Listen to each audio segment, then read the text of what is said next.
संकेत असे बरेच होतात, पण जेव्हा हलवतात पहिले असतं की तो तुम्हाला दाखवायचा प्रयत्न करतो. बरं, असं पण आहे. बरं. पहिले तो तुम्हाला संधीही देतो, की तुम्हाला स्वप्नाच्या मार्फत, ह्याच्यामार्फत तुम्हाला दाखवणार, कुणाला कुणाला तरी एकाला दाखवणार घरात. घरातल्या. आणि जरी तुम्हाला जर लक्षात आलं नाही, की हे आपण योग्य आहे का चुकीचं आहे किंवा काही जण स्वप्न पडतात, पण दुसऱ्या दिवशी विसरतात, विसरून असं पण बरोबर. होतं. हं. परिणाम असा होता, की त्याला त्या गोष्टीचा राग भयंकर येतो आणि तो मग त्या घरातल्या कुणाचा तरी ॲक्सिडेंट होणार. बापरे! मी आता एक असं पाहिलंय, की घराचा देव्हारा समोर माझ्या झालेली गोष्ट आहे, की मी अनुभव सांगतो त्या दृष्टीने, की एक घराचं बांधकाम काढायचं म्हणून तो देव्हारा ती जागा हलवली दुसरीकडं. म्हणजे देव्हारा उचलून तिकडं ठेवला फक्त दुसऱ्याच्या घरात, तिथे पण नाही. तर दुसऱ्या मिनिटाला त्यांच्याच घरातल्या एखादा ॲक्सिडेंट झाला.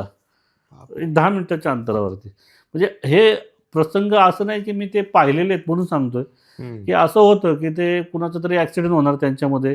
कोणतरी अचानक दगावणार किंवा काही होणार किंवा कोणतरी एकदम आजारी पडणार किंवा हं. असं काही ना काहीतरी त्यांना त्रास चालू होतो.